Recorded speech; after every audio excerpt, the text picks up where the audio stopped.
Well, howdy, everybody. Welcome back to Matteo's Quarter Pizza Crew. So a funny thing happened on the way to finishing this video. We have a new challenger in the mix. Here comes a new challenger! Say hello, new challenger. Hello to everyone who is going to get sick of my voice very quickly. You're fine. I will face them. If there's a problem, we'll discourse. But yeah, very quick introduction. Hi, my name is Sean, and I am from across the pond, so He's that's a an fancy immediate point, isn't Britishman it? from Britain. Oh yeah. And yeah, no, I'm going to be giving some of my thoughts on some of the Resident Evil series, because there will be some that both Matteo and his lovely friend of ours, Virginia, have either not played or didn't want to play. But I have, so I'll give my thoughts on those as well as on the other ones that I have played, which is why you did not hear anything from me for the original Resident Evil 1, 2, and 3, because I have not played those. I've not had the fortune, unfortunately. And that's completely fine. So the way that we've stacked that tier list is essentially at the very top, at the S tier. Those are the games that I would recommend to whoever. I would say these are hands down the ones I personally would give you to play. Resi 2 is the only game in the S tier so far. In the A tier, this is the tier below it, which is, hey, these games are really good. I'm slightly thinking about putting Resi 3 Nemesis into S tier, but that's a personal bias of mine. I kept it in A tier because it is a very short game, although it gives you lots of replayability because of the different paths and stuff.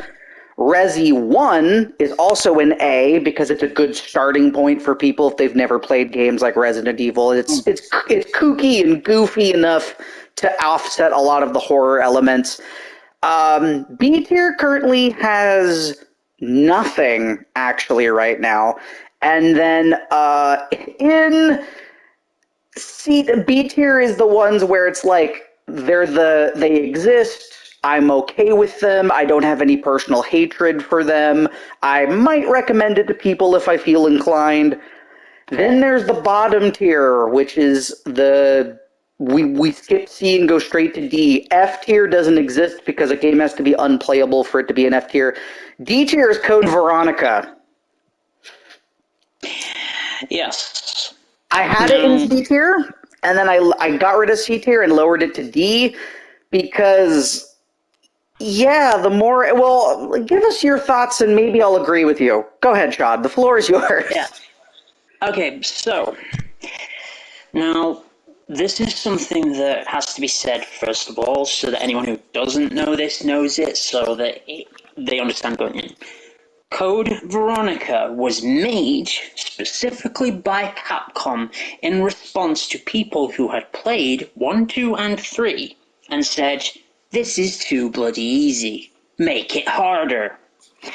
Now, Capcom did that, but what they failed to recognize is, and this is something that's going to come back, is that by doing so, they alienated a huge amount of player base in the process. One of those individuals being me. I would put this game in F tier if Matt let F tier exist. Because it is so hard that it's not challenging, it's frustrating. It is the kind of game where you're not even getting anywhere before you want to throw your controller at the screen. It's just hard. A game that is hard, but it's challenge fun later on.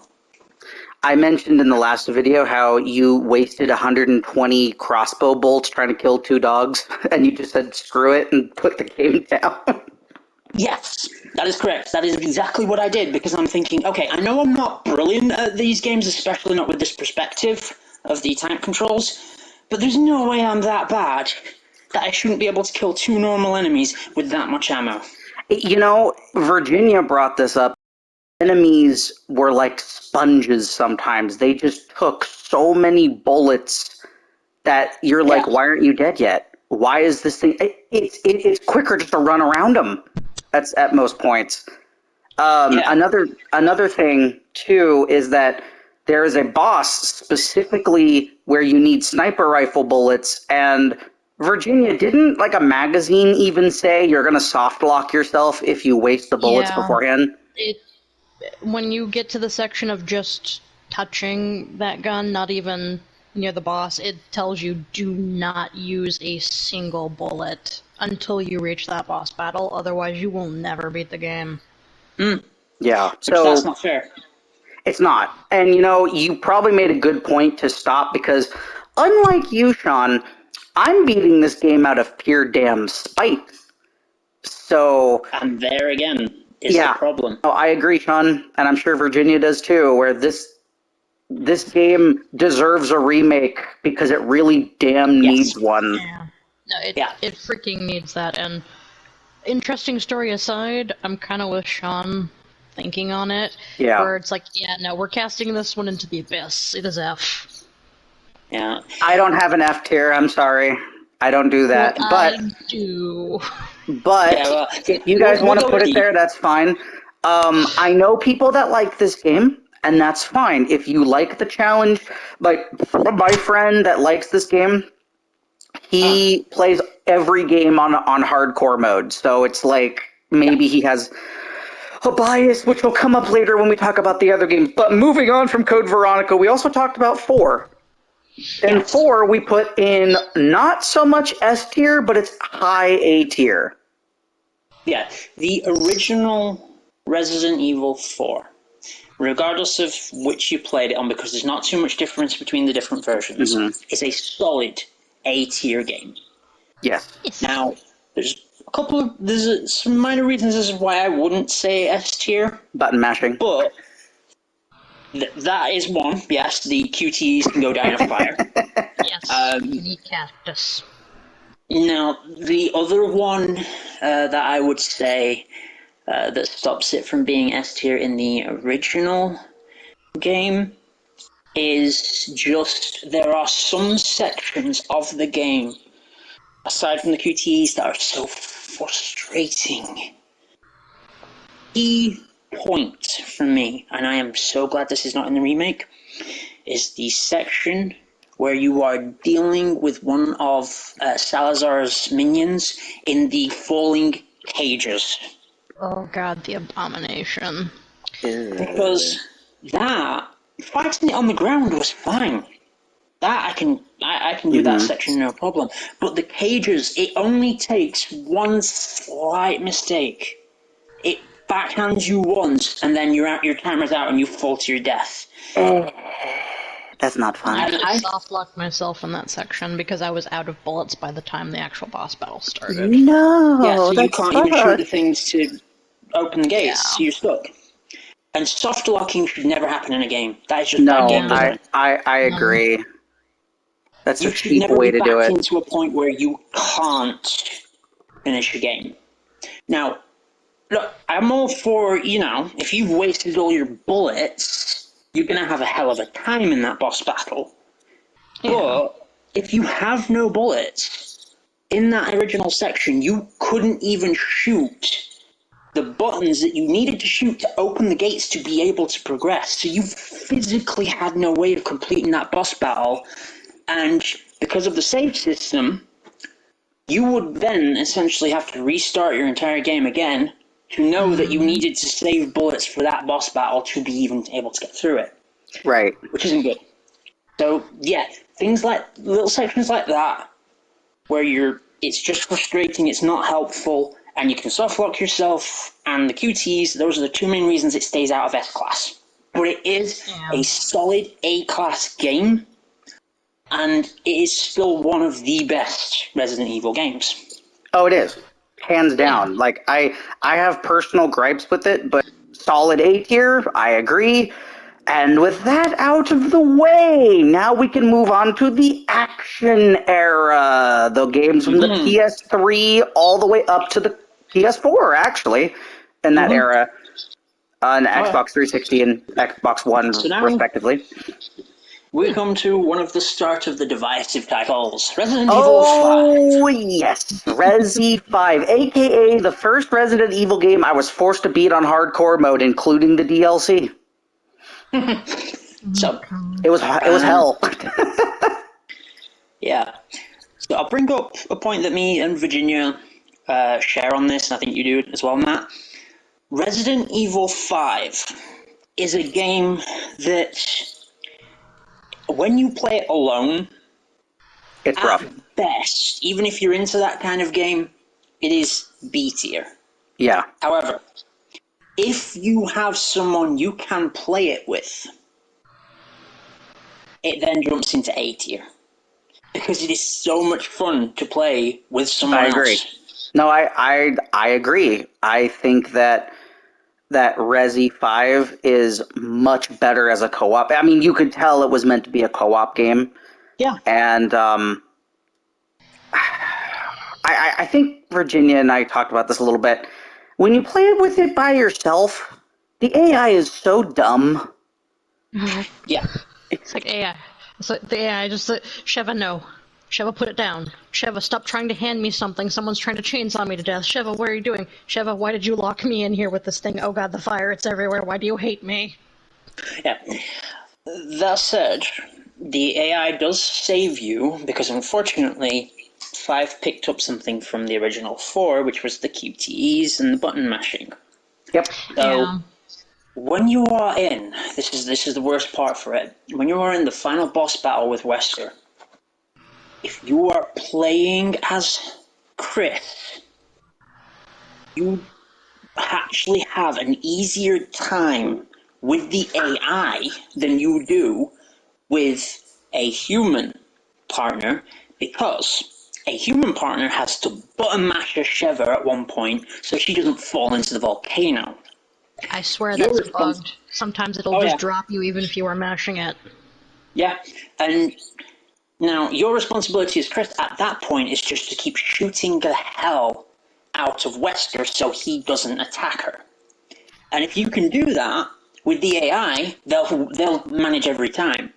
The human player may not, because you have to button mash like hell. I have worn out the button on a controller when I played that game to the point where you could no longer see the symbol because of how hard I was button mashing that button in that game. Yeah. You really have to hammer at it, and it's not good. Yeah, So- can we also talk about the fact that there's so many enemies that can kill you in one goddamn hit in this game? The crocodiles! Might I avert your gaze to the goddamn crocodiles? Yeah. So the crocodiles are bad, but they're nowhere near as bad as the Reapers. Oh, yeah, Yeah, no. At least the crocodiles, you could aim at those bloody things, but with the Yep. Reapers having that fuzz gas, that meant that even if you were aiming directly at them before, you might not be now. Yeah. No. Yeah, no, that I don't like. there were a lot of things about 5 that don't put it into S tier strictly even though it has my boy Wesker, and I love Wesker. I was a fan of Wesker since the early days. 5 just solidified that Wesker was just so goddamn cool. And hot take, they made Wesker was such a good villain, it took them years to find good villains to replace him, and they still haven't. Yeah, no. For a while, at least. Yeah, for a while. So, 6 is one that we'll get to a bit more in a moment. Yeah. I'll talk about that. But certainly, Wesker was one of those where I feel like they had to think quite a bit on who they were going to get to replace him, which probably also led them down the path that they did for 6. Yeah. But yeah, solid B on its own, but if you had someone to play with consistently, like we did, A tier. A. I'm willing to put it into B tier only because if you don't have people to play with you, you're going to be playing it by yourself, and that's still a solid game. It's still very solid. I will say, though, there is one thing about 5.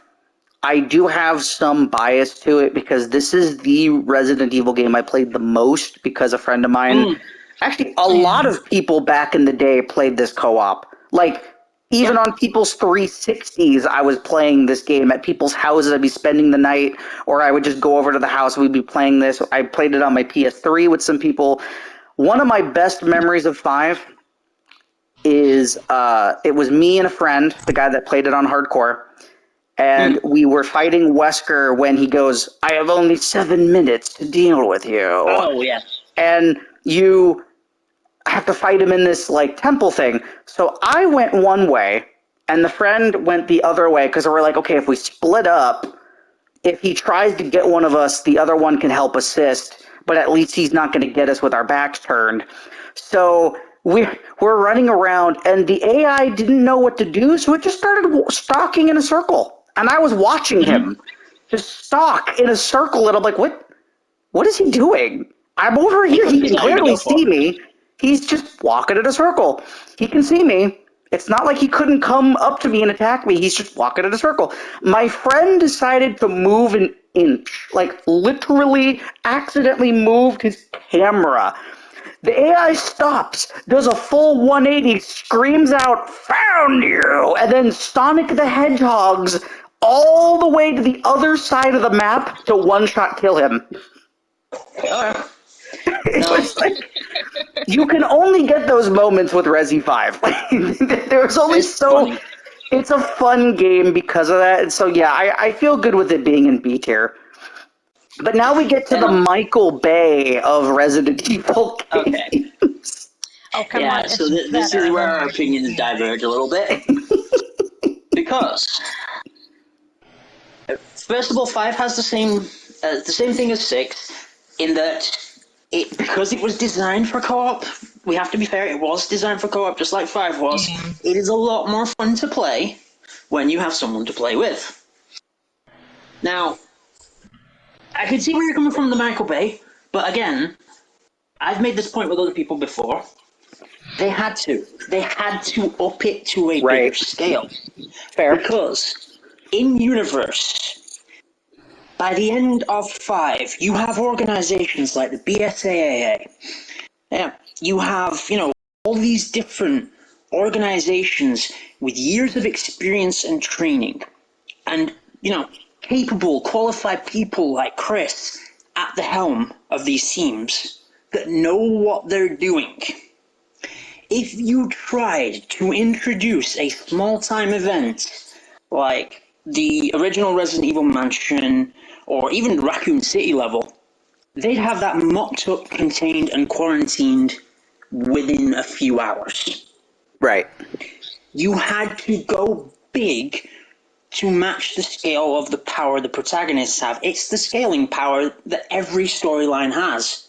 Okay, you've made your protagonist stronger and more capable and better. You now need a bigger enemy to go against that.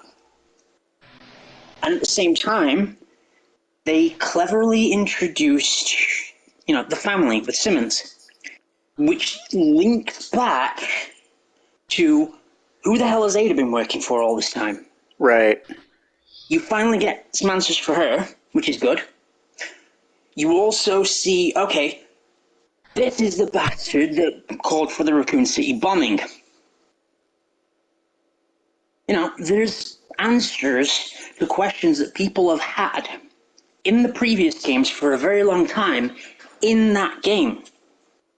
And it also introduces, Sherry, who comes back from being the scared little kid to being an absolute badass that tells Wesker's son, fuck off, you're getting put in your place. You're a cocky, arrogant little shit. You will do as you're told. Which I love that. I do too, honestly. That they have such a good dynamic, those two. Jake Mueller, Wesker's son, doesn't know he's Wesker's son at first. All he knows is, his father's a deadbeat, as far as he's concerned, but his mother has a strange respect for him that he doesn't understand. So he grows up getting very angry about that. Then his mother goes sick, and he starts having to earn money to look after her, so he turns to the mercenary life. It turns out he's pretty damn good at it. Then she dies anyway. So he then gets this very cold, closed-off personality of, yeah, no, I don't give a shit about anyone. You give me money, I'll do what you want. But I don't care. Don't expect me to care. Just expect that you will get what you've paid for. So when Sherry turns up being like, you are the only person who can save the world from this virus, he's like, sure, I'll give you a pint of my blood. I'm asking 50 million for it, though. And, through the process, he learns that he's Wesker's son, and then he tries to pin all of his attitude and problems on Wesker. And he's just like, oh, now everything makes sense. Now why I'm such an arsehole makes total sense. Because my dad was an arsehole. It's in my blood. And Sherry just turns around and is just like, you know, Jake, you can blame your dad all you want, but at some point, you're going to have to take responsibility for your own actions and the person you've turned out to be. It was actually perfect that it was her that gave him that talking to, considering her own father. Yeah. Right. William Birkin, the guy who essentially started the whole virus problem. Yep, she could have blamed him for a lot of things, and yet she didn't. No. Yeah. She could have blamed him for getting infected in the first place and being a test subject for so many years afterwards because of that. But she didn't. She just took it in stride. She's just like, no, this is my life now. But you know what? I have Leon and Claire who care about me and look after me and are the best friends I've ever had. So no, my life isn't perfect, but it sure as hell ain't as shit as you're trying to pretend your life is. Yeah, and then, side tangent, I think gameplay-wise, it's pretty much 5, but perfected in terms of gameplay. And It is. Step up. yeah, it's definitely a step up. I loved how they gave us multiple character stories to go through to kind of try to tie up, because this was supposed to be the end of the series at one point, right? Like, Yeah. for a long time, this was the last game, and at least for the main games. So it was really cool to see like what happened to Leon, what's going on with Chris, what's going on with everyone else. So not just for Sherry and his storyline, but like with Chris and Leon, you also saw the end of their respective character arcs to some extent. No side tangent. Can Chris just get a fucking break already? Dude, for real, he needs a hug. The man needs a hug. He needs a place with a nice cool beach, with a nice cool drink, and woman with nice big boulders that he can throw across and punch to death. Just hand him a boulder and be like, here you go, and he can just punch it to get his stress out. Yeah, no. Sheva just needs to tape him to a lounge chair so that he cannot get up and work. Be like, you will relax and like it, whether you like it or not. Yeah, no, definitely. That's definitely a thing. But we actually need to put Resident Evil 6 in a tier. Yeah, where do you think it would go? I think A. A tier? Yes, and All right. there's a couple of reasons for this. It was a lot more polished as a co-op game than 5 was. Very true. It had a lot more content to play with because you had 4 if you include Ada's, 4 different character arcs to go through in the stories. So replayability is high because you can play through this game 4 times and get 4 different plot lines that all intersect to a certain degree. Fair. You have crossover points where Chris's campaign will intersect with Sherry's campaign and Leon's campaign. So you get that interesting thing of you'll run into, let's say you start with Chris's campaign, you'll run into a point where you've got Chris, Piers, Sherry, and Jake all in the same area, but you won't know why Sherry and Jake are there until you play their campaign. So playing through one immediately wants you to play the next one. You have that, I need to play the next one now because I want to know why they were there, how they were there. Yeah, And all the characters are great. You actually give a darn about them. You want to see more of them. Yep.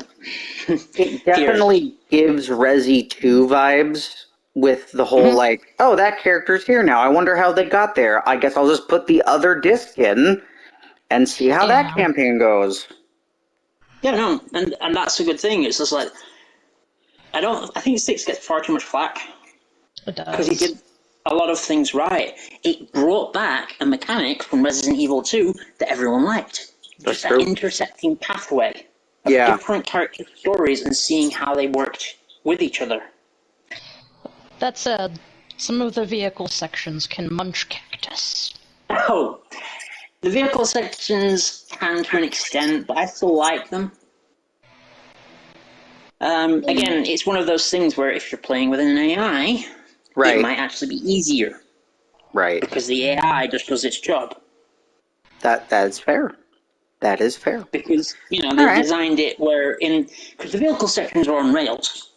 So, except for the snowmobile one, though, with Jake and Sherry, that area specifically can eat fat cactus. I mean, that one, yes, fair on that point. Though, again, that one is still easier with the AI because the AI will not screw up. It is just you that will screw up. And I will screw up a lot. And so you're not the only one. But solid for it because it brought a lot of things in that people wanted from the previous games as well. It had a lot of very good characters. It's just like, I am so salty about what happened to Piers. I'm just like, no. I agree. I liked him. Pierce was cool. Fanfictioning him back, whether Capcom likes it or not. Oh yeah, brain cannon, he survives. I don't care. Poor Helena. Poor Helena. Yeah. Everyone needs hugs. Yes, they do. Yes, they do. All right, but yeah, solid A tier for me. A tier? Okay.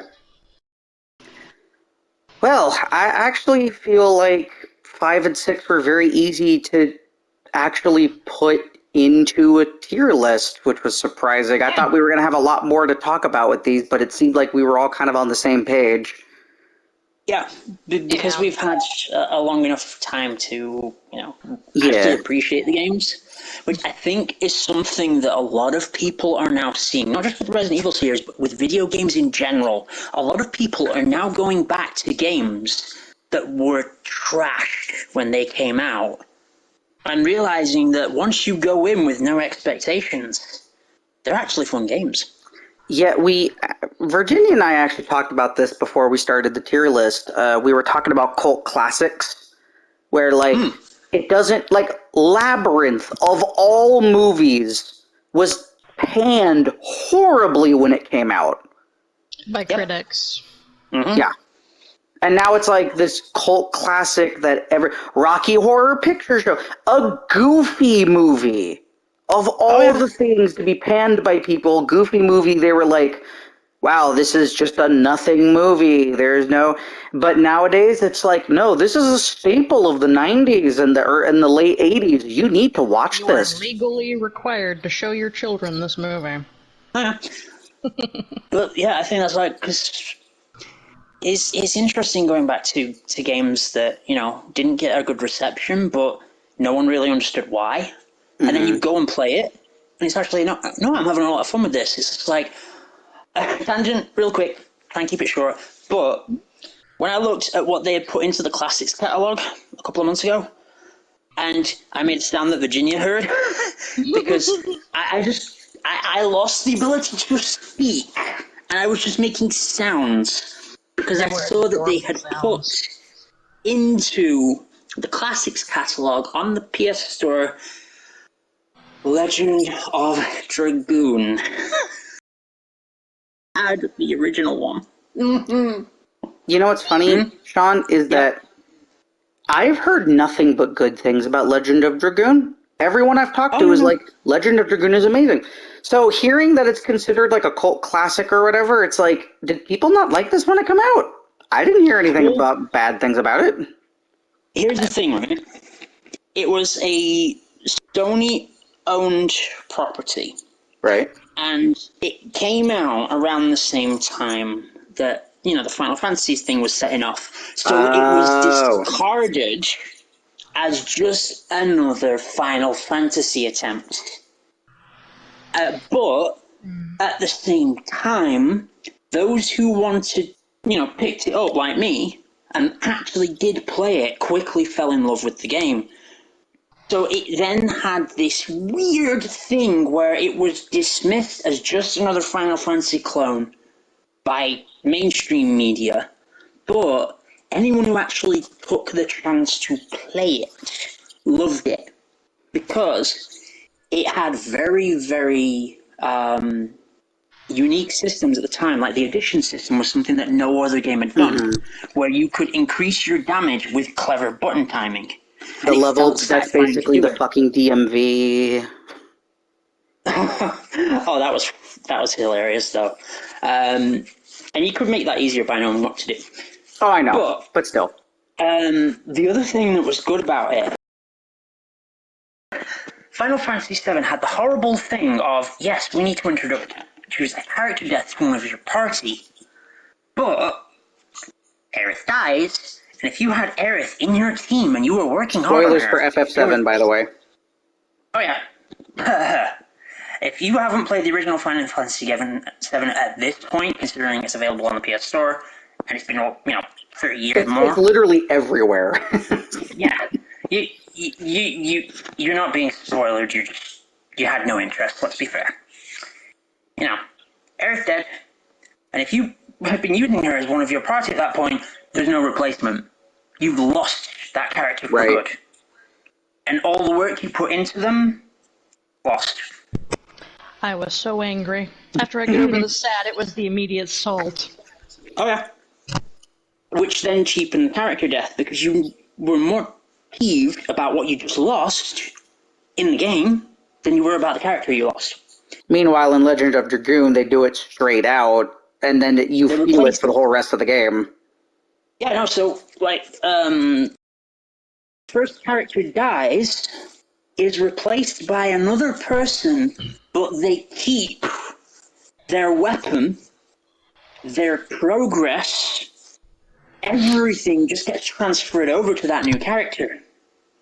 You have a little bit of learning with the additions, because the timings are slightly different, but you don't lose any of your in-game progress with that character. That was really nice. You can keep your party, you can keep the gameplay element as you were before, but you're still allowed the character death, and it is much more motivating that way. That character died, the dude who killed him, I was chasing his ass down in-game. I was ripping through things as fast as I could to get to that bastard and murder his ass. But yes, tangent over. Back to Resident Evil. Actually, it's good that you brought up that tangent, because before we get into the other main numbered games, I think we need to talk about some cult underrated games in the Resi series, and that's the Revelations saga. Yes. Because those games, both, are very good games for different reasons. The first Revelations, I would dare say, is a good step up from the original game, because you still feel the claustrophobia of the closed corridors. There's, limited ammo, and you get to play as Jill again after a long absence of no Jill in the games to be playable. So, another thing as well, with the original Revelations, is it was designed as a single-player game, but then had a separate mode that could be played as online multiplayer, which allowed you to play with other people in a fun setting without kind of forcing you into having to play with other people to play the game. So you didn't have the same thing that you had with 5 and 6, where it wasn't the best experience unless you were playing with someone. No, you played the game as a solo play for the main story, and then you have a separate mode where you can go on and have fun with your friends. And I think that one is still going even now. Yeah. Have you played Revelations at all, Virginia? I have not, but I have heard quite a bit of the game through Sean, and from what I've heard, it sounds really good. Yeah, it is. The only thing I think holding it back for me is the fact that they still have enemies that can kill you in one damn hit. Which, I get it. It's a thing. I understand that, but it's still annoying. Yeah. When you have just run-of-the-mill enemies that can just one-shot you, no, because all that does is it creates an artificial frustration of, I now have to restart Are you kidding me? I didn't even know that was going to kill me. I thought it was just going to damage me. That's not fair. And or at the better, at least maybe something that's a little bit more telegraphed. Like there's more of a wind up for it's like, okay, clearly this is gonna do something a lot heavier damage wise. Speaking of things one hit, we didn't discuss what you thought about RE0. Oh yeah, because we also talked about that game a little bit. Yeah, yes. Please. Okay, I'll go into that real quick. We put it in. So this is based off of what Virginia had said because I had not played Zero. Yeah, I remember very little of it other than hating it. He put it in the D tier for a multitude of reasons, but please state your case on Resi Zero before we jump back into Revelations. Actually, wait. Before we do RE0, let's... I'm getting everywhere. Let's place Revelations on the list. I'm good with either B or A for Revelations. Revelations 1 I put as a B. Okay, that's fair. But a very solid B. It's close to high it. B, very high B. Okay. Okay, now to flip to Resident Evil 0, and I will kind of... The floor is yours. Real quick. Keep it short and sweet. So, 0 for me, I can see what they were trying to do, but they were limited by the technology. Because it was an interesting premise of controlling two characters simultaneously without the need for another person. So you would switch between them, and each of them worked differently. So for most of the game, you could decide who you wanted to play as, and you would only need to switch to the other one for certain things. And you could choose, okay, which one of these characters is going to have which weapons on them. So you could even make it tactical to where, okay, Rebecca is my go-to, I'm going to stay as her, she's going to have my main weapons that are going to be used for most of the enemies, but I'll leave my heavy stuff on Billy, so if I come across a heavy enemy, I flip to him, and he's the one who takes it out. You could kind of back and forth on that really well, so you could strategize how you wanted to use these characters. Where it falls short is it is the worst Resident Evil game for one-hit kill enemies. Classic example, at one point you have to cross what is essentially a dam. You've got the water, you've stopped the water flow, cross a dam, and this frog just pops up onto the dam.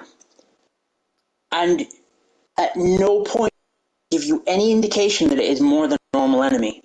But it can just literally shoot its tongue out, grab you, pull you into its mouth, and there's nothing you can do about that. Absolutely nothing. There's no indication that this thing is a dangerous enemy at all. It just pops up and dead. If you're not lucky, you're dead. That's it. And I don't like that. It's cheap. It's the equivalent of horror, jump scares in a horror film. It's cheap, it's lazy.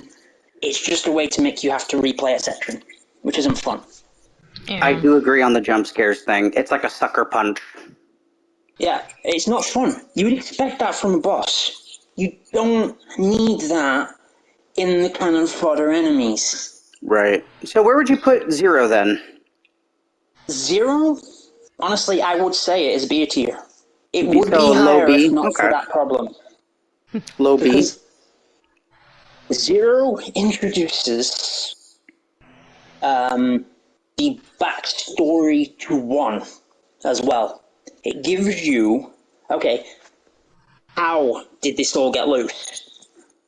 What happened? What went wrong for the mansion incident to happen? Ooh. So there's a lot of value to playing it. There's a lot of good lore. There's a lot more Rebecca, which we need to see more of. Yes. And, even Billy himself, when you understand who he is and what he's doing, can be an interesting character. And he's one of the few characters that Capcom has made disappear and never spoken about again, where it makes sense for them to do that. Because, he's technically still an escaped felon. So him just vanishing off the map and no one ever hearing from him again makes sense. Yeah. Still But gonna yes, call him a cootie done. though. I'm actually glad that we heard your take on RE0 because the next game, Revelations 2, actually borrows some elements of Zero's gameplay, but perfected. Kind of like 5 going into 6, it perfected the two-person squad gameplay. Yes, and Hugely Revelations underrated 2, game, by the way. This game. very, because it introduces one of my favorite characters in the whole series, Who's that?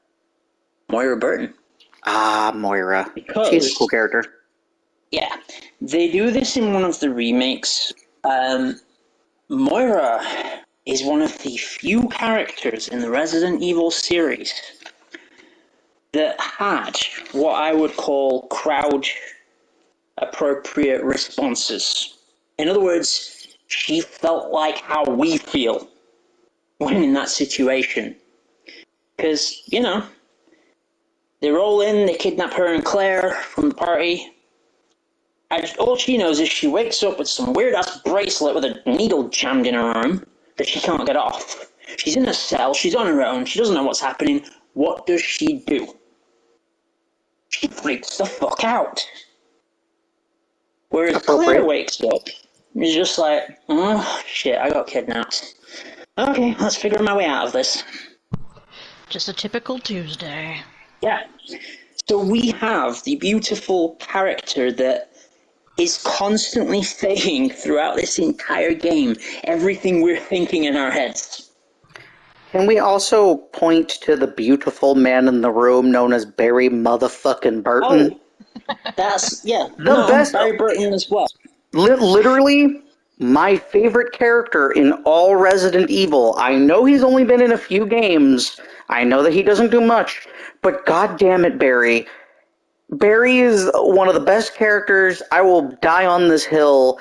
And especially in Revelations 2, he is a good fucking character. Because it starts out with, oh, my daughter was kidnapped. I have to go save her. He gets to the island, meets a little girl who is on her own on this infested island of wretched hives of scum and villainy, and he goes, small child, I adopt you now. Follow me, I will protect thee. Yeah. And that gives you an insight as to Barry Burton's character, because, you know, he was very much, I don't give a F what is in my way, I'm finding my daughter. But at the same time, he wasn't so single-minded that, you know, it's just like, you're not my daughter, I'm leaving you to your fate. He's not that kind of person. He's another one that needs a damn hug. He does. To flip back to the gameplay element and what we were saying about this perfecting on Zero. This was a game that perfected the mechanic of controlling two players simultaneously. Mm-hmm. Because instead of doing a two players that work much the same way, they strategized it into you have one player, one character, that is designated as this is the one that F's up the enemies. So it's Claire and it's Barry for those in the two different playthroughs. Then you have another character who is designated more as a support. So they have more to do with handling things with the environment, solving puzzles, helping you deal with enemies. So for Claire, that is Moira. She will not pick up a gun, but she finds a crowbar, so she has a way of defending herself. This is important. Yeah. She can just clock an enemy in the face if they're getting too close to her. She's not helpless. But she can also use that to get into crates for items. She has uses. Like, she has a flashlight that she can use to stun enemies, which you can then follow up on that as Claire to take enemies down easier. So there's a useful mechanic to that character, and it feels good when you can, you see them coming, you stun them with Moira's flashlight, immediately switch to Claire and take them out while they're stunned. It feels good. Then in Barry and Natalia's campaign, Natalia has a different role even then to what Moira has. because she can't directly fight. She's tiny. She's not going to fight any of these things. Right. But she can see them. She can see them through walls. She can see them coming. She can even see whether or not they've spotted you, because the mist that she sees will change colour depending on if they've seen you or not. Which then lets you see, okay, I can sneak up on this guy. Even as Barry, you can sneak up and stealth kill these things. Yep, because Barry's Which that is much of a fun. badass. It is immensely fun to do that, but she can see them, she can sense them, and that gives you a different mechanic, and she can also find treasures that way, which, especially in your first playthrough, every little bit that you can find counts, whether it's ammo, things that you can trade, whatever, it helps. So she immediately feels useful.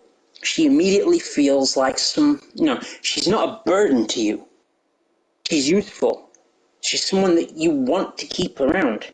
And you get invested in these characters and you want to protect them because they can't fight on their own. Mm-hmm.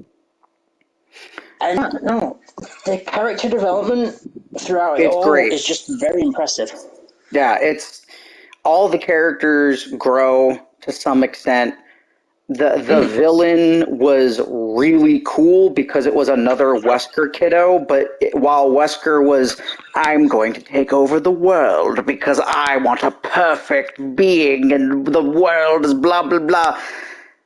Alexia, thank you. Alex, she's afraid of, she has a real, human response to death, where she doesn't want to die, she doesn't like the idea of aging, so she tries her best to not die.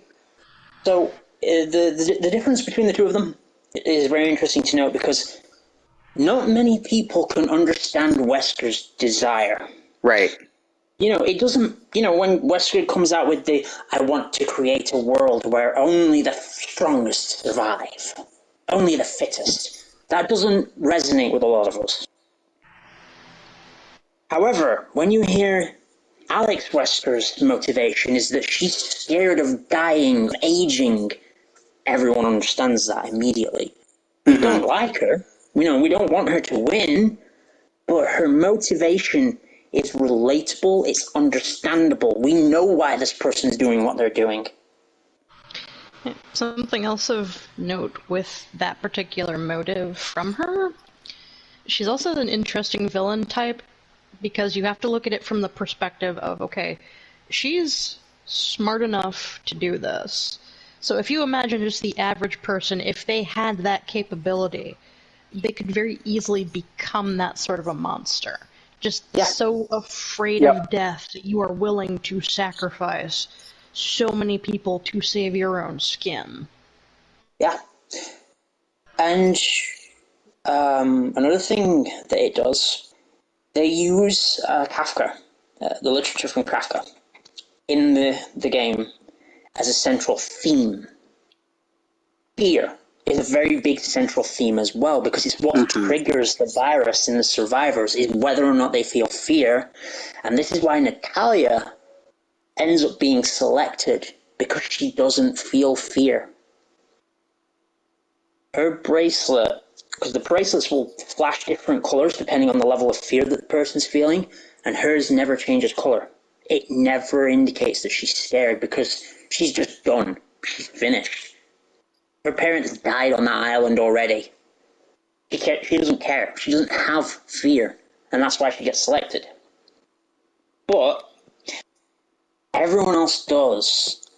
And it's one of these games where now you play it, you like it, you do what I did.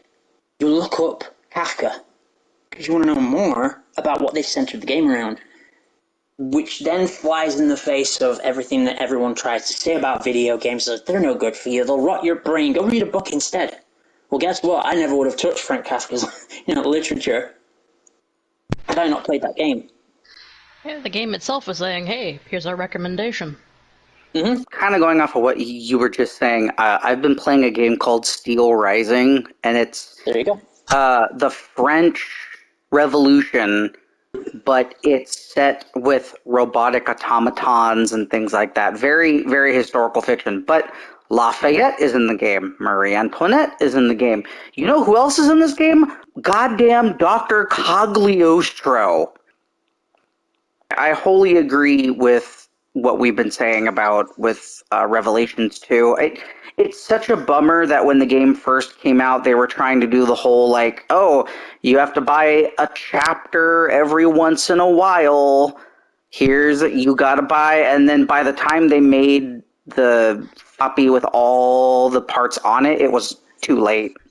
Like, that's why I think this game didn't get a lot of people playing it when it first came out, because not everybody's going to have a PlayStation Network or an Xbox Live account and the money to buy multiple chapters of a game instead of just waiting for it to come out fully and playing it that way. Burnt out on that too. Yeah, because it was around after. the time when a lot of things were doing that, and everyone's just like, just release the whole frickin' game, or I'm not buying it.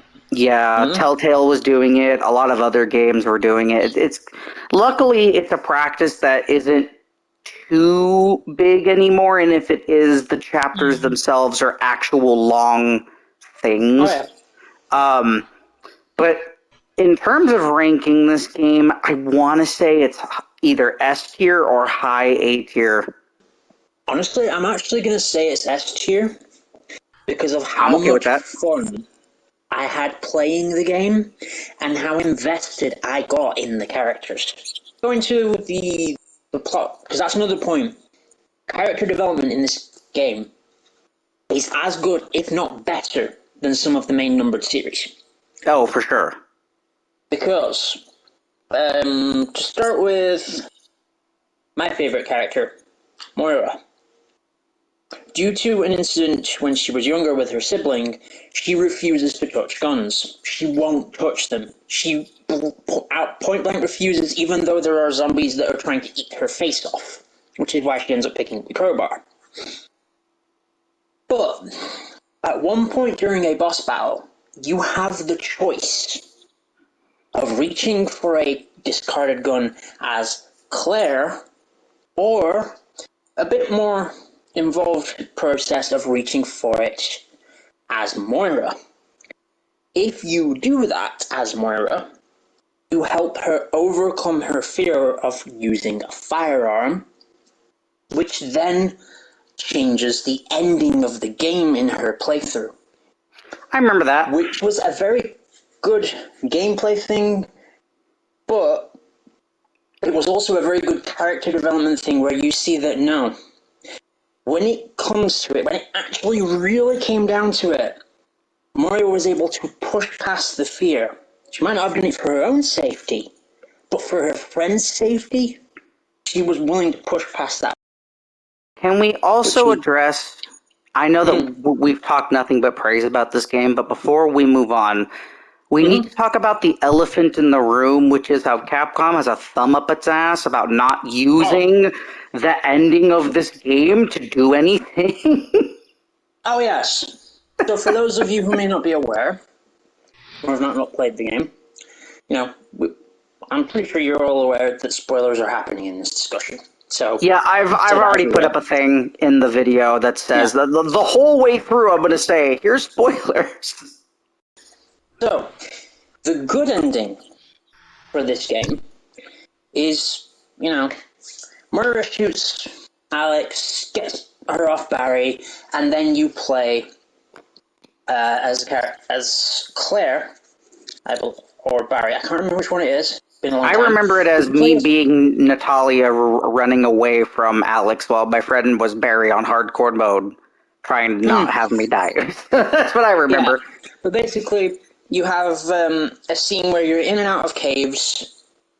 It's as Barry because Claire is in the helicopter. Yeah. So you're as Barry, you're running in and out of caves, dodging Alex, and you finally beat her old body that's horribly mutated. Barry just picks up Natalia, just like, you're now adopted. You're coming back with us. Cue a cutscene where Claire is on her way over to Barry's place. It looks like there's like a birthday or something about to go on because she's got a present. Meanwhile, in Barry's house, there's just the usual pandemonium of getting ready to go to a party. Barry's calling out, Patty, where are you? Moira, what are you doing? Please go get Natalia. We need to get ready to go. Check if she's ready, would you? And it cuts off to Natalia, who is reading a book, and she says something that doesn't seem right for a child, and then you see this kind of creepy smile on her face. There's enough there where you question, is that actually Natalia? Or has Alex already awakened in her? Has she actually awakened and she's, just keeping mum about the fact that she's They awakened? did nothing. And Capcom's done nothing with it since. So There's keep about so that. much they could do with that. Yep. Yeah. So, I either want them to address this somehow in whatever they're going to do for 9, or, and this could be a better option, Revelations 3 That'd be cool. brings that up and other characters that need to be addressed. Just bring everyone who has some unresolved plot lines into a Revelations 3 game to resolve those. I mean, that would be cool. Yeah. That would be much better. But, let's let them do something with that. Since we've talked about those, we can now move on to the last 2 games of the action era, I think, which would be 7 and 8. So let's start with, obviously, we're going to start with 7. Virginia, you never really played 7.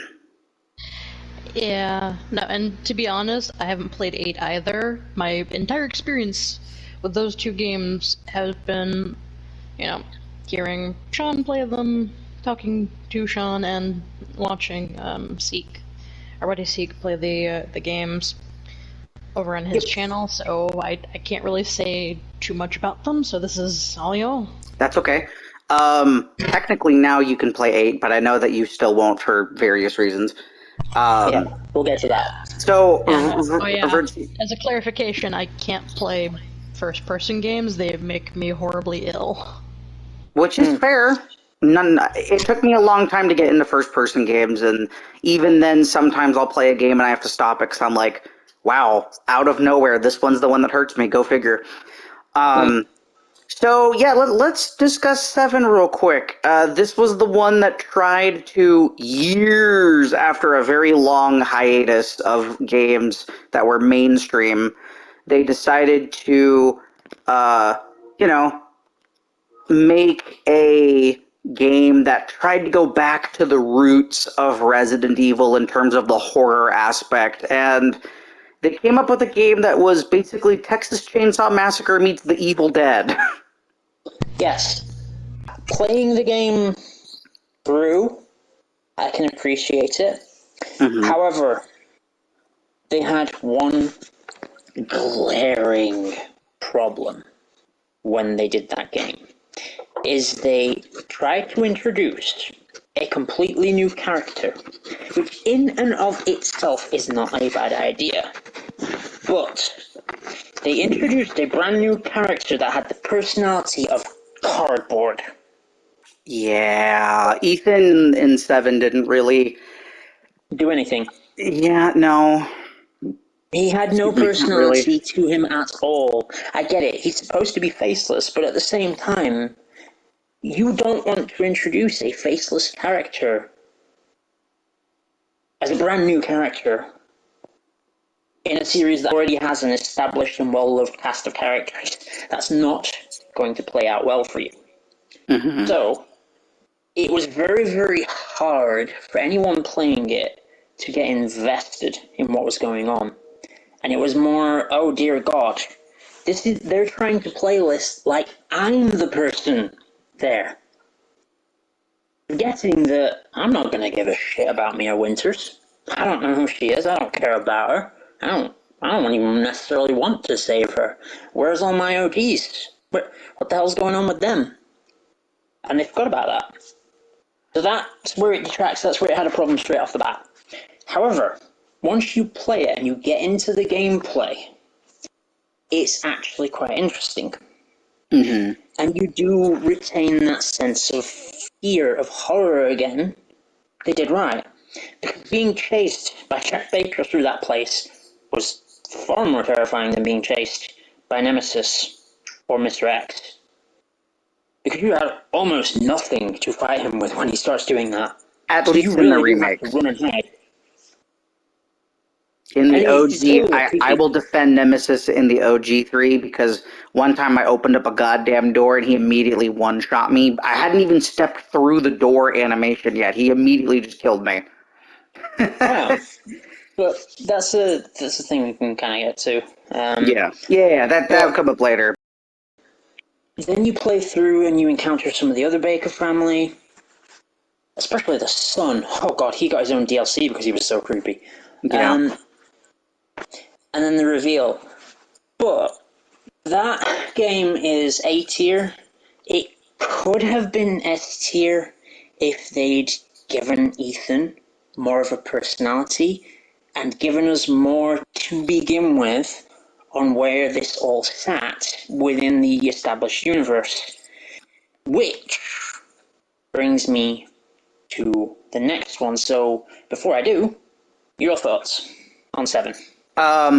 So flat out, for everyone wondering, the DLC is not being counted as a separate thing. It is a part of 7. This is part of the package. If some of the DLC is bad in a game, I will always chalk that up to the base game because it's part of the game. That's the point, right? It's DLC. Yeah. The thing with 7 is I feel like the DLC was slightly more interesting than the base game.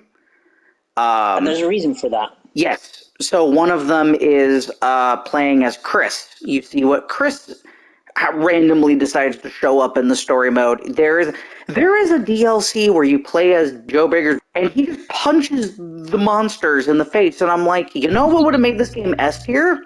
Is if he was the main character, saving his niece. Yes. Because this is the point, is that when you play as him in the DLC, you're still playing in first-person view, but you're playing with a protagonist with a personality, and a good personality at that. This is a guy who heard that his family is in trouble, turned up, found these things, and was just like, I don't like these things, I'm gonna punch them. And he does. And he did. Yeah.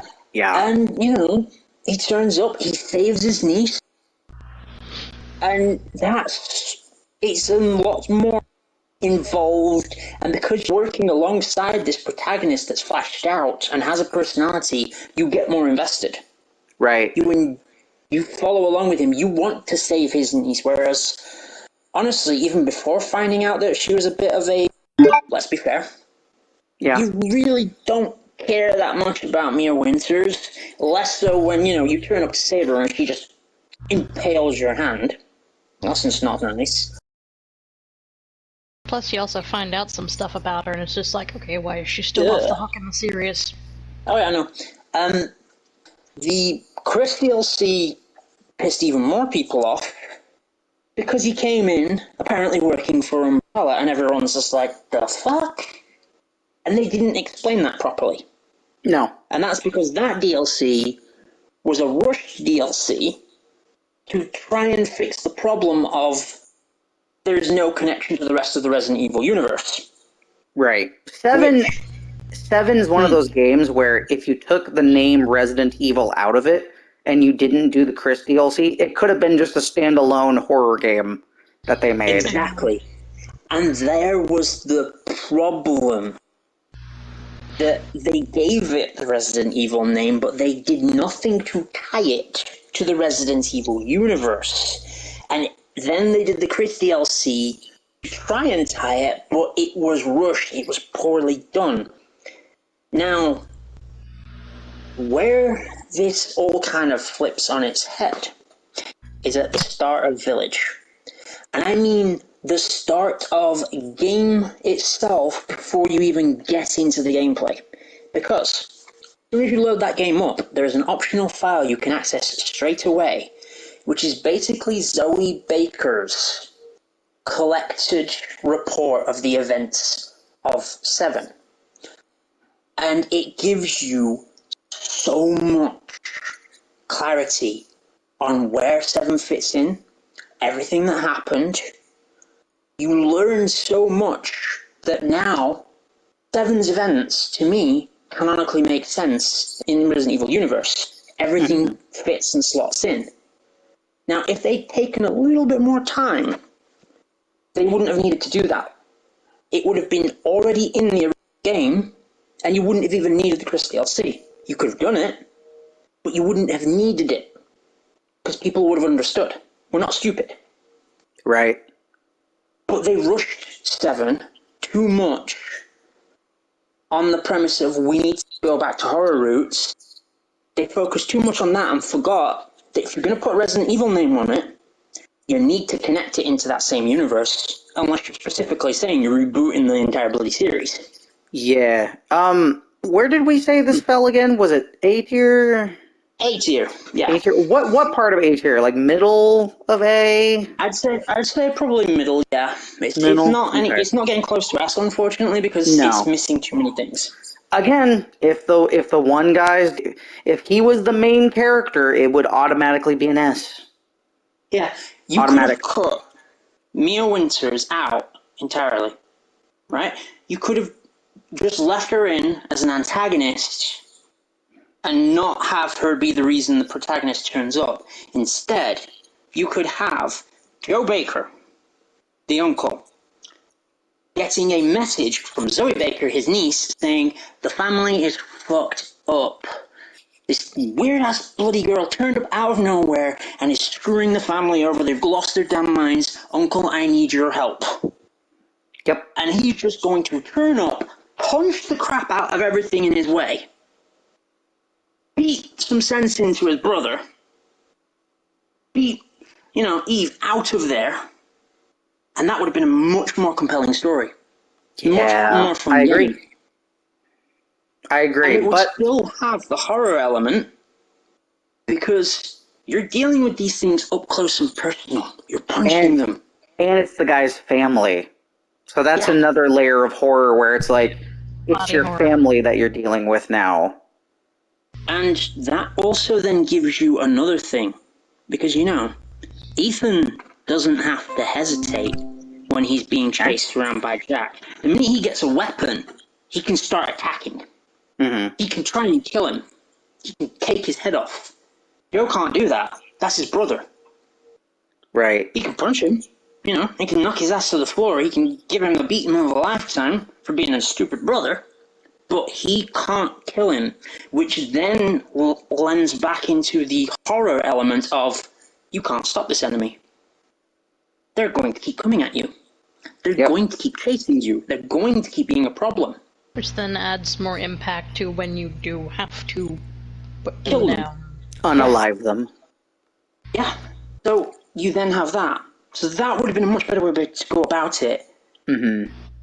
But, as I said, having that file innate from Zoe Baker at least then kind of back retconned it and made it make more sense to where it was no longer a failure. Because if it had stayed as it was when they originally released it, it would have been B tier at best. Yeah, I agree. The DLC is what bumps it up to an A tier, because not just the one with the brother, there's also like the found footage-esque DLC, which those, I played the demo for 7, I think they based one of those DLCs on, because the demo for 7 actually creeped me out a little bit. It was very well done. And yeah, all of the DLC is why 7 goes up to an A. On its own, the base game would be a B. Yeah. Now, on the flip side, we go to Resident Evil 8, which I am just going to say flat out, for me, personally, it's my list, it's going into S tier. Agreed. Oh, good. No debate. Perfect. I will break this down really quick. Yeah. First of all, they fixed the immediate problem. Ethan's still the protagonist, yes, but he finally has a personality. He's finally getting sick of people's shit. He's become Barry Burton as best dad. Oh, yeah, no. Now, another thing to come into with why it's such a good game is the same thing that I say about Resident Evil Revelations 2. There is an interesting cast of characters. Yes, everybody in that cast is great. Demetres. Another thing as well that I know Eisenberg. you will appreciate is that they went all out to include different kinds of horror. You have your vampire horror, you have your werewolf horror, you have your, flipping Dr. Moreau level creature in the lagoon horror. You have the reason why Virginia will never play this game, the creepy gull horror. You know what else they did with this game? They made Eisenberg Dante Magneto. And you know what? I goddamn love it. Oh, Heisenberg is funny. And I also love, because, Chris is in the game as well, that he knows about Chris, because in his boss battle, he's just like, once I'm done with you, I'm also gonna get that boulder-punching asshole. So they kept it as canon that, yes, no, Chris did punch a boulder, and everyone somehow knows about it. Despite the only person that should have known about it being Sheva. So clearly, Sheva talks to a lot of people about that event. I love it. It also could have been the one with the helicopter, too, in 5. I don't think they would. But, No, but can you imagine? They're just like, dude, you think you have weird war stories? I had to watch this dude and this chick run around a volcano attacking some dude with tentacles coming out of every orifice of his body. And the one guy punched a boulder so hard he freaking destroyed the damn thing. Oh no, he punched it off the edge of the ledge. No, but you know what I mean. Like, that's... Yeah, no, yeah. And it's just the hilarity that he knows about that event is beautiful to me. It is. Another thing is our buddy Duke, the merchant. What are you buying? Oh, sorry. A friend of mine said that once. Yes, so he knows the merchant from 4, which is hilarious to me. Now, going off of characters and story and going into gameplay, even though it kept a first-person perspective, it was still easier to play. It was. And part of that is because they reintroduced the systems from 4 that worked. The inventory management, which was beautiful. You had the return of, keeping your guns and being able to upgrade them, which meant that with each successive playthrough, you felt like more and more of a badass. Yep. Now, some salt. Because Mattao... I knew you were going to bring this up. Yes, Mattao managed to get a glitch that worked in his favor as opposed to Resident Evil 4. For context, let's give him some context first, right? So, I had just gotten Resi 8, and I was playing it, and I was playing on easy mode because my idea was I want to enjoy the story, and then I'll play it on a harder difficulty, which, by the way, side tangent, this is one of the few games that you and I can agree we actually want to play all the difficulties on. Yes. Because it's fun. Interesting note is that it's the first of the Resident Evil series that I completed on every difficulty. Yay! Good job, John. Proud of you. Yes. Here's the cookie. Now, to go back to the salt. Yes. So, he's playing this on easy mode for his first playthrough. He hasn't even actually got into the castle yet. Nope, no Demetress yet. He's selling and buying with Duke the Merchant outside the castle, and he purchases a gun. Now, the gun that he manages to somehow purchase is called the LZ hand cannon. I can hear the salt. I'm getting my popcorn. Yes, you will, because, for anyone who does not already know this, the LZ hand cannon is unlocked in the game normally by completing the game on hardcore difficulty. Now, this weapon is broken for a number of reasons. It is shaped like a long barrel revolver, but it also has a very, very long revolver barrel in itself. The little reel. Gun nuts, you'll probably know what it's called. I can't remember for the life of me. But basically, where you load the bullets Chamber. is longer than it would be in a normal revolver. Now, this weapon is essentially a magnum that uses rifle ammo. Given that you can craft rifle ammo in the game, as well as find it, this means that this jammy mother had, on his very first playthrough, a ridiculously overpowered gun that made the game just far too easy for him. And I upgraded it fully because you damn know I did. Yes, you did. That is just like, no. That gun, no. That's not fair. But yes, for everything from the gameplay to the story to the We characters. haven't even talked about the DLC yet. Oh no, we haven't even talked about that because that's a whole separate thing on itself. Mm-hmm.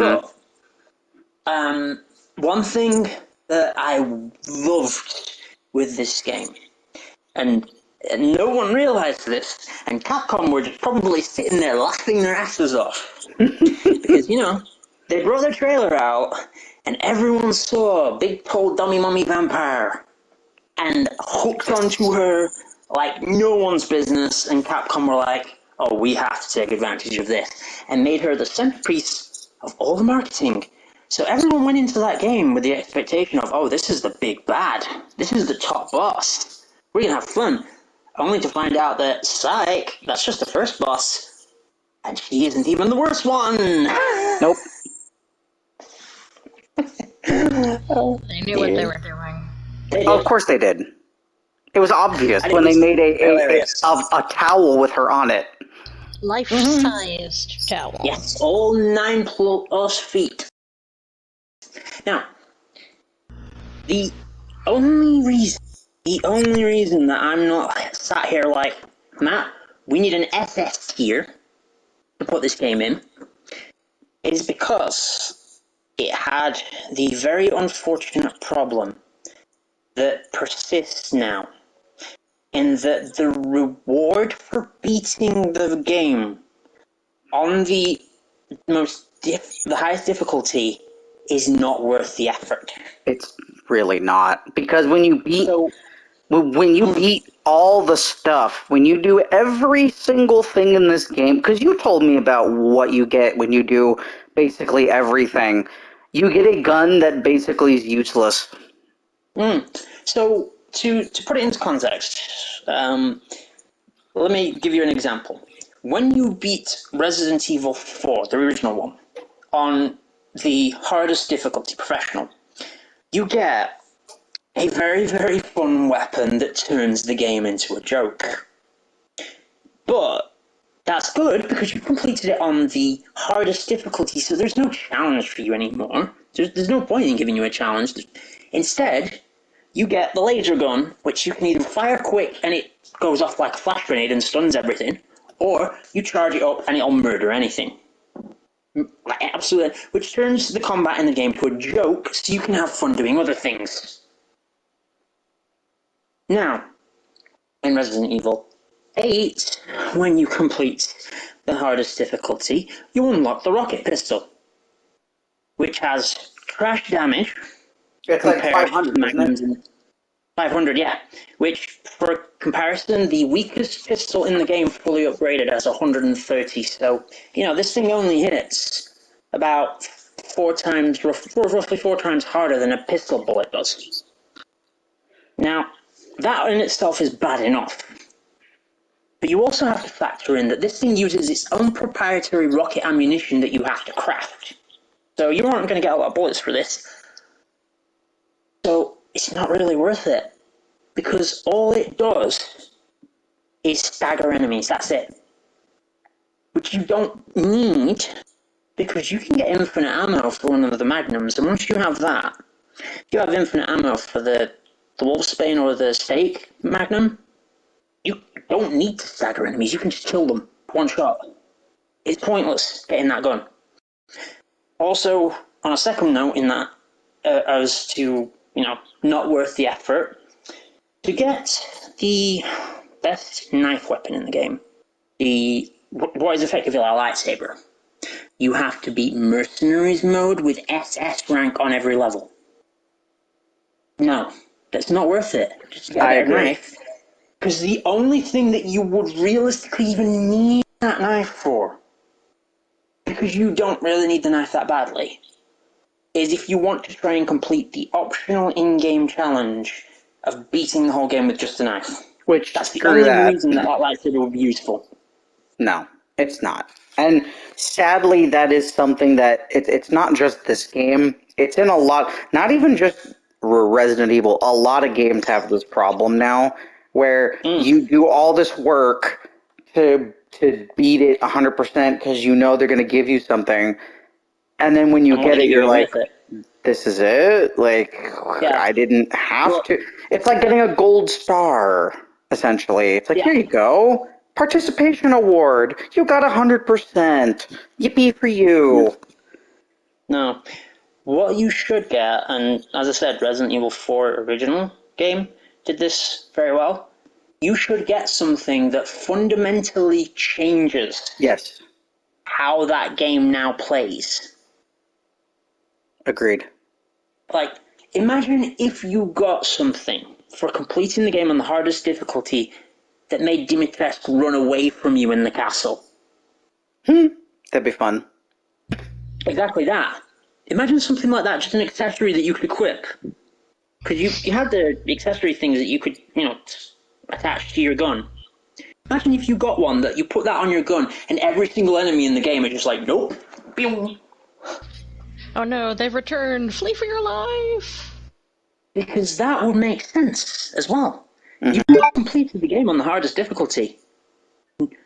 Now, if you were coming back on a New Game Plus after that, and the enemies knew, because of that thing, that you had done that, they'd run from you. They'd be like, no, you've already killed us once. No, nope, I'm out. Not messing with you. Bye-bye. To quote my favorite villain from Resi, y'all worth nothing to me. I have infinite ammo, and I have just the gun for everything. I'm going to use one gun the entire game. Which is perfectly viable. Now, unfortunately, as I said, this problem has persisted with the remakes that they've done since, and I don't like it. But that is the only reason that Village does not go top tier best Resident Evil game. Yeah, because even the DLC is really good. I haven't played it yet, Yes. but from what you've told me about this DLC, it sounds amazing, and I really want to play it now. Even though this means I have to shoot a certain person in the face again. Now, a quick kind of, I know you already put spoiler warning at the start of the video, but spoiler warning for the DLC for anyone who has not played it. You'll probably know you play as Rose, but what they do is they want to delve into the thing that Rose does not want her powers that she's got from being part of the Mutant. She wants to get rid of them. And she is essentially convinced by someone that she can hand those off if she delves into the Mutamycete. So she's tricked into essentially going into her own mindscape, into her own head, and descending further into that chaos. And as she does, she starts getting information about what happened to her father. That's actually really cool. The first level is essentially a redone version of Dimitrescu's castle. But you've got, instead of Dimitrescu being the enemy there, you've got a masked version of Duke. And he is sending out things that I can only describe as a just horrific combination of Dementors from Harry Potter and the Regenerators from the Resident Evil 4 game. That is a big fat nope. Yes. Nope. These things, if So they much catch nope. you, will literally suck your face off. Physically suck it off. No. And the worst part is, you can see this because there's clones of Rose all the way through this having this happen to them. That's terrifying. You can't even escape it. It is horror. It is straight up horror. Psychological horror. Yes, psychological horror. But yes, I do like very me some good. psychological horror. I do love it. Now, we then get you clear that. If you can clear that section, you then delve a level deeper. You're then brought into Donna Beneviento's place. Thankfully, you don't have to deal with the baby again because no. But you deal with something that has Virginia squirming because you are now teeny tiny, chibi-sized Rose. Still, adult, teenage Rose, but you are about the same size as the Victorian dolls. That is also a big fat nope. So Which much means nope. that the Mia mannequins are huge at No. one point.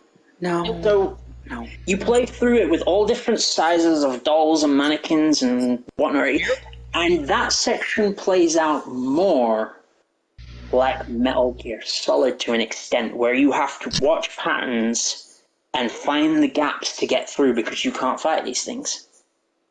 If it literally, if the mannequin captures you, it just grabs hold of you and drags you down into darkness, and it's terrifying. No. Yeah. No. Yeah. No. Oh, and the mannequins have a very interesting mechanic. I'm not going to spoil it entirely. I was gonna say, don't tell me because I'm actually gonna play this DLC eventually. No. Oh yeah, no, I'm not going to spoil it, but I'll give a little hint. And the mannequins work very similarly to an enemy type in Doctor Who. That is all I'm going to say. No. That can F right the hell No. out. I hate those. I know what you're talking about, and I hate those things. No. But yes, moving on. No. Yes, Moving on to what? Oh, Yes. okay. So I know we've already said this multiple times. This is S tier. It is going up in S tier. Is it higher than Is it higher than Resi 2 and Revelations 2? That's the question. I would definitely say it is higher than Revelations 2. Okay. I can't say that it is higher than the original Resident Evil 2 That's because fair. I haven't played it. You know what? That's fair because Resi 2 Resi 2 is just a damn good game. I mean, say what you will about the tank controls and everything, like, it's because of Resi 2 that a lot of these games continue to exist. Oh yeah. And Resi 3, I'm willing to get out of A tier and put into very low S tier because that's personal bias, but I'm willing to keep it at A. So, okay, cool. So we have now a good selection of S tier. We've got a couple Bs, a lot of As, surprisingly. That's because the Resident Evil series is a very good series. It is. You're right. There's only a few games that I would say aren't great.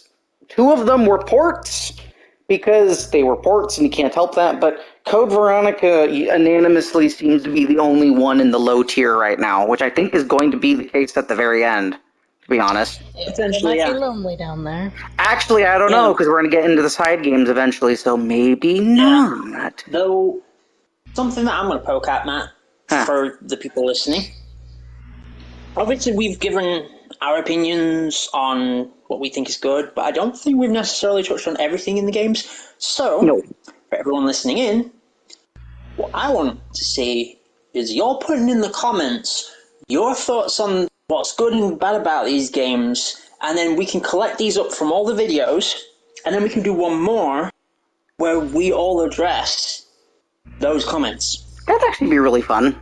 I could give it like a certain amount of time, like a month or something, and let it build up. Videos get comments on them. You all just, blow it up down there. Blow it up. Oh, please. Put your thoughts in there, and we can pick those up, read through them, and give our opinions on them. Oh, yeah, no, because I actually mentioned that in one of the other ones. I actually want to know what people think about these games, because I know for sure that there is a fan base for Code Veronica, and if you think that we're wrong, please put in the comments why you think we're wrong. I might not agree with you. Absolutely, please. but I will respect your opinion. And to be fair, you may bring something about Code Veronica. Hell, you might even be able to tell me that I'm just a dumbass, and there's a much easier way to deal with those dogs than firing 120 crossbow bolts at them. But, we can address that. We can have that back and forth, and it's going to be fun. Would you actually play the game if someone gave you a bunch of tips? I might try it again. Ooh, personal challenge. Here you go. Yes. It's Get just Sean like, to play the game again. Perfect, Yeah, perfect, no. perfect. God. What have I set myself up for? You set up yourself for a lot. That's the problem. Yeah, no, we'll do that. We'll do that. But I Yeah, think that pretty much covers that. yeah, this covers the whole action era, I like to call it, of Resi. Thank you, Virginia and Sean, for joining us with this. No worries. Next time we meet up to do this, we are going to talk about the remakes, which are divisive among everybody here. Oh, of course, yes. Oh yeah. It'll be fun. Remakes are always divisive, let's be fair. Fair? Oh, trust me. I told Virginia this. I'm going to be reviewing all of the Resident Evil movies, including the CGI ones, by myself. I have many opinions about those movies. More specifically, the live action ones, because my God. Yeah, But no, fair. I mean, if any of you have seen these movies and want to do it with me, I'm down. But I'm down. I've seen them all, so yeah. oh, I'm you down. have? Perfect. Well, maybe Yeah, that could be one that Too much salt, so. I was going to say. Virginia can sit that one out and then just enjoy Yeah. listening to us ramble about the movies. Though I'll have she to could rewatch them join though us- before we do that. I'll have to rewatch everything past 2 up to number 6. So 3, 4, and 5 I got to rewatch. I think though, Virginia, if we split it into, let's talk about the live action ones first, Yes. and then talk about the CGI ones. I think Virginia could join us for the CGI ones at least, because those are That's from. true. Yeah, I have more love for the CGI, the animated ones. Have you seen them all? I've seen bits and pieces of one of them. I've seen quite a lot of the other. I'm pretty sure you sent me one, and I've watched that one. I'll have to look at my shelf again. Okay. So, and of course, if you want to talk about the books, I'm definitely down for that. Oh, that's a whole. I haven't even touched those. The books I can't touch because I haven't read them all yet. I would want to read them all and take notes on what I thought about each book before going into doing that part. I don't plan on dying tomorrow, so if you'd like to do that at some point, Perfect. Sean, I can speed read them eventually. Yeah, I know. But, yes. Next time we will talk about the remakes, and then I think after that, we've got a whole load of spin-off titles to talk about. Yeah, more specifically, we can talk about which ones we're going to talk about when we get to it. This video's got on for already a pretty long time, so thank you, fair. everybody, for joining me and Sean and Virginia. You all have a good one. Take care of yourselves. Keep rocking on, and we will see you for the remakes. Yep.